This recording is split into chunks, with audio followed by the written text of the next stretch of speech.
ಶರಣ್ರಿ ಎಲ್ಲರೂ ಹೆಂಗದಿರಿ? ಎಲ್ಲರೂ ಆರಾಮದಿರೋ ಅನ್ಕೊತೀನಿ. ಜವಾರಿ ಹುಡುಗಿ ಯೂಟ್ಯೂಬ್ ಚಾನಲ್ಗೆ ತಮ್ಮೆಲ್ರಿಗೂ ಸ್ವಾಗತ ಸುಸ್ವಾಗತ ರೀ.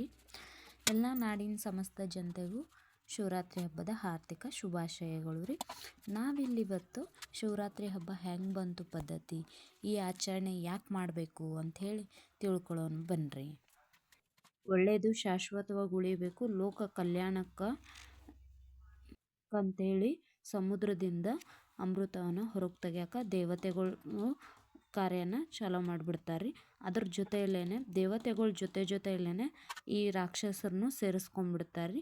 ಎಲ್ಲರೂ ಒಟ್ಟುಗೂಡಿ ಸಮುದ್ರದಿಂದ ಅಮೃತವನ್ನು ಹೊರಗೆ ತೆಗಿಯೋಣ ಅಂಥೇಳಿ ಆ ಮಹಾ ಕಾರ್ಯಕ್ಕೆ ಶೇಷನಾಗ ಹಗ್ಗ ಹಾಕ್ತಾನ್ರಿ. ಮಂದಾರ ಪರ್ವತ ಕಡ್ಗೋಲಾಗತ್ರಿ. ಸಾಕ್ಷಾತ್ ವಿಷ್ಣುನ ಕುರ್ಮ ಅವತಾರ ತಾಳಿ ತನ್ನ ಬೆನ್ನನ್ನು ಆಧಾರವಾಗಿ ಕೊಡ್ತಾನ್ರಿ. ಅಲ್ಲಿಗೆ ಕೆಲಸನ ಚಾಲೂ ಮಾಡಿಬಿಡ್ತಾರೆ. ಸಮುದ್ರದಿಂದ ಅಮೃತವನ್ನು ಹೊರಗೆ ತೆಗಿಯೋದು ಹೆಂಗೆ ಅಂಥೇಳಿ ಸಮುದ್ರವನ್ನು ಕಡಿಯುವಾಗ ಏನೈತಲ್ಲ ಅಲ್ಲಿ ಕಾಮಧೇನು ಬರತ್ರಿ. ಮತ್ತು ಎಲ್ಲ ಕೇಳಿದ್ನ ಕೊಡುವಂಥ ಕಲ್ಪವೃಕ್ಷ ಕೂಡ ಬರತ್ರಿ.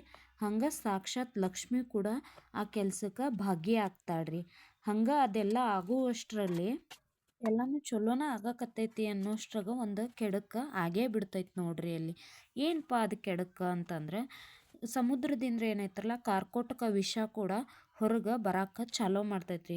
ಅದನ್ನು ನಿಯಂತ್ರಿಸೋರು ಯಾರು, ಅದನ್ನು ತಡೆಯುವಂಥ ಶಕ್ತಿ ಯಾರಿಗೆ ಐತಿ ಅಂತ ಎಲ್ಲ ದೇವ್ರುಗಳು ಯೋಚನೆ ಮಾಡುವಾಗ ಆವಾಗ ಎಲ್ಲ ದೇವ್ರುಗಳಿಗೆ ಶಿವನ ನೆನಪಾಕೈತ್ರಿ. ಎಲ್ಲರೂ ಹೋಗಿ ಇದು ಕೈಲಾಸಕ್ಕೆ ಹೋಗಿ ಶಿವನ ಹತ್ರ ಹಿಂಗೆ ಸಮುದ್ರದಿಂದ ಅಮೃತ ತೆಗಿಯುವಾಗ ಕಾರ್ಕೋಟಕ ವಿಷ ಬರಾಕತ್ತೈತಿ ಅಂತ ಹೇಳ್ತಾರೆ. ಅವಾಗ ಏನೈತ್ರ ಕೈಲಾಸವಾಸಿಯಾದಂತಹ ಶಿವ ತಕ್ಷಣ ಅಲ್ಲಿ ಬಂದು ತನ್ನ ಕಪಾಲ ಪಾತ್ರೆಯಿಂದ ಕಾರ್ಕೋಟಕ ವಿಷವನ್ನು ತಗೊಂಡು ಕುಡಿಯೋಕೆ ಚಾಲೂ ಮಾಡ್ತಾರೆ. ಅವ್ರು ಹಿಂದೂ ಮುಂದೆ ಏನೂ ಯೋಚನೆ ಮಾಡಲ್ರಿ. ಅದನ್ನು ತಡ್ಕೊಳ್ಳೋವಂಥ ಶಕ್ತಿ, ಜೀರ್ಣಿಸ್ಕೊಳ್ಳೋಂಥ ಶಕ್ತಿ ನನ್ನ ಹತ್ತಕ್ಕೆ ಐತೋ ಇಲ್ಲೋ ಅಂತೇನು ಯೋಚನೆ ಮಾಡಾರ ಕುಡಿಯೋಕೆ ಚಾಲೂ ಮಾಡ್ತಾರೆ.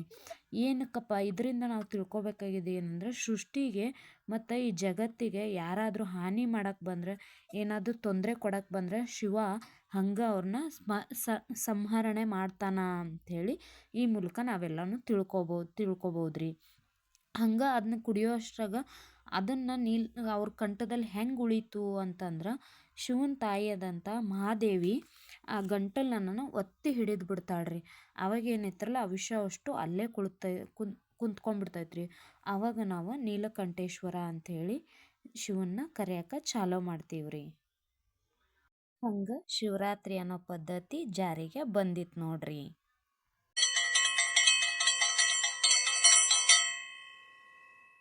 ಜಾಗರಣೆ ಅನ್ನೋ ಪದ್ಧತಿ ಹೆಂಗೆ ಬಂತು ಅಂದ್ರೆ ನಿಮಗೆಲ್ಲ ತಿಳಿದಿರ್ಬೋದ್ರಿ. ಈ ಬೇಡರ ಕಣ್ಣಪ್ಪ ಏನೈತ್ರಲ್ಲ ಬ್ಯಾಟಿ ಆಡಕ್ಕಂತ ಕಾಡಿಗೆ ಹೋಗಿರ್ತಾನೆ ರೀ. ಕಾಡೆಲ್ಲ ಅಲ್ದಾಡಿದ್ರು ಅವನಿಗೆ ಅವತ್ತು ಒಂದು ಬ್ಯಾಟಿನೂ ಸಿಕ್ಕಿರಲ್ಲ ರೀ. ಅವತ್ತು ಶಿವರಾತ್ರಿ ಆಗಿರುತ್ತೆ ರೀ.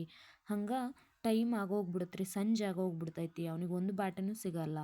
ಹಂಗಾಗಿ ಅಂಜಿಕೆ ಬಂದ ಎಲ್ಲ ಕ್ರೂರ ಪ್ರಾಣಿಗಳನ್ನ ಅವನು ಸುತ್ತುವರಿಯುವಂಥ ಟೈಮ್ ರೀ. ಹಂಗೆ ಅವನಿಗೆ ಅಂಜಿಕೆ ಬಂದು ಏನೈತಲ್ಲ ಒಂದು ಗಿಡದ ಮೇಲೆ ಹೋಗಿ ಕುಂದಿರ್ತಾನೆ ರೀ. ಅಂಜ್ಕೋತ ಆ ಜೀವದ ಭಯದ ಒಳಗೆ ಅಂಜ್ಕೋತ ಆ ಗಿಡದಲ್ಲಿರತಕ್ಕಂಥ ಎಲೆಗಳ್ನ ಕಿತ್ತಿ ತಳಗಿರ್ತಕ್ಕಂಥ ಶಿವಲಿಂಗದ ಮೇಲೆ ಹಾಕ್ತಾ ಇರ್ತಾನೆ ರೀ. ಕಾಕತಾಳಿ ಅಂತಂದ್ರೆ ಇದಕ್ಕೆ ಅನ್ಬೋದೇನೋ ರೀ. ಅವನು ಅಂಜ್ಕೋತ ಹೋಗಿ ಗಿಡದ ಮೇಲೆ ಕೂತಿರತಕ್ಕಂಥ ಗಿಡ ಏನೈತಲ್ಲ ಬಿಲ್ವ ಪತ್ರೆ ಗಿಡ ಆಗಿರತ್ತೆ ರೀ. ಅದ್ರಾಗಿರೋ ಎಲೆ ಎಲ್ಲ ಬಿಲ್ವ ಪತ್ರೆನ ಕಿತ್ತು ಶಿವನ ಲಿಂಗದ ಮೇಲೆ ಹಾಕ್ತಾನೆ ರೀ. ಅದಕ್ಕೆ ನೋಡ್ರಿ ಶಿವರಾತ್ರಿ ದಿನ ಬಿಲ್ವ ಪತ್ರೆಯಿಂದ ಅರ್ಚನೆ ಮಾಡಬೇಕು ಒಳ್ಳೇದಾಗುತ್ತೆ ಅಂಥೇಳಿ. ಹಾಗಾಗಿ ಅವನು ಏನೈತಲ್ಲ ಅಲ್ಲಿ ಕಿತ್ತು ಹಾಕ್ತಿರ್ತಾನೆ. ಜೀವದ ಭಯದ ಮೇಲೆ ನಿದ್ದಿನ ಮಾಡಲ್ರಿ ಅವ್ನು. ರಾತ್ರಿ ಎಲ್ಲ ಎಚ್ಚರಿದ್ಕೊಂಡಾಗ ಎಲೆಗಳ್ನ ಕಿತ್ತಿ ಅದ್ರ ಮೇಲೆ ಹಾಕ್ತಾನೆ ರೀ. ಶಿವನ ಅನುಗ್ರಹ ಕೂಡ ಅವನಿಗೆ ಸಲ್ಲತ್ರಿ. ಅದರಿಂದನ ಶಿವರಾತ್ರಿ ಅಂಥೇಳಿ ಜಾಗರಣೆ ಮತ್ತು ಶಿವರಾತ್ರಿ ಅನ್ನೋ ಎರಡು ವಿಷಯನೂ ಈ ವಿಡಿಯೋ ಮೂಲಕ ತಿಳಿಸ್ಕೊಟ್ಟೀನಿ ರೀ. ಇಷ್ಟು ಹೇಳ್ತಾ ಈ ವಿಡಿಯೋನ ಇಲ್ಲಿಗೆ ಮುಗಿಸ್ತೀನಿ ರೀ. ಎಲ್ಲರೂ ನನ್ನ ವಿಡಿಯೋ ನೋಡಿರಿ ಅನ್ಕೊತೀನಿ. ಈ ವಿಡಿಯೋಗೊಂದು ಲೈಕ್ ಮಾಡಿರಿ, ಕಾಮೆಂಟ್ ಮಾಡಿರಿ, ಹಂಗೆ ವಿಡಿಯೋನ ಶೇರ್ ಮಾಡಿರಿ. ನನ್ನ ಚಾನಲ್ನ ಸಬ್ಸ್ಕ್ರೈಬ್ ಮಾಡ್ಕೊಡ್ರಿ. ತಪ್ಪದಿರ ಬೆಲ್ಲೈಕನ್ ಕೂಡ ಪ್ರೆಸ್ ಮಾಡಿರಿ. ಮತ್ತು ನಿಮ್ಮ ಜೊತೆ ಮುಂದಿನ ವಿಡಿಯೋದಲ್ಲಿ ಸಿಗ್ತೀನಿ ರೀ. ಅಲ್ಲಿವರೆಗೂ ಧನ್ಯವಾದ ರೀ.